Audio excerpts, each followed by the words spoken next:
Bangladesh press club Habiganj জেলা শাখার পক্ষ থেকে আন্তর্জাতিক মাতৃভাষা দিবস উপলক্ষে শহীদদের প্রতি ফুল দিয়ে শ্রদ্ধা নিবেদন।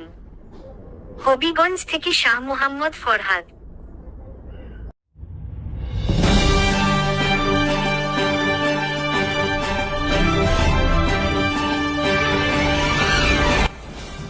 আপনারা দেখছেন বাংলাদেশ পরিক্রমা, বস্তুনিষ্ঠ সংবাদে আমরাই সর্বক্ষণ সচেতন।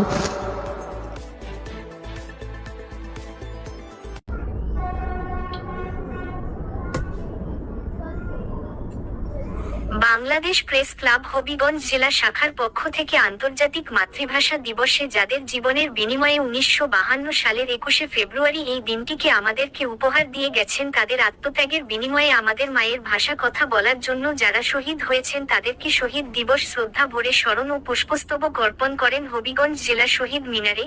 এ সময় উপস্থিত ছিলেন বাংলাদেশ প্রেস ক্লাব হবিগঞ্জ জেলা শাখার প্রতিষ্ঠাতা সভাপতি ও সিলেট বিভাগ সাধারণ সম্পাদক শেখ আব্দুল কাদির কাজল এবং বাংলাদেশ প্রেস ক্লাবের হবিগঞ্জ জেলার প্রতিষ্ঠাতা সাধারণ সম্পাদক ও সিলেট বিভাগের সিনিয়র যুগ্ম সাধারণ সম্পাদক M A Hannan, Bangladesh press club Habiganj জেলার সিনিয়র সহ সভাপতি মুজিবুর রহমান খান, সাংগঠনিক সম্পাদক মোতালিব তালুকদার দুলাল এবং বাংলাদেশ প্রেস ক্লাব সদর উপজেলা শাখার সভাপতি আব্দুল হান্নান, বাংলাদেশ প্রেস ক্লাব হবিগঞ্জ জেলা শাখার যুগ্ম সাধারণ সম্পাদক ও সদর উপজেলা শাখার সাধারণ সম্পাদক শাহ মোহাম্মদ ফরহাদ।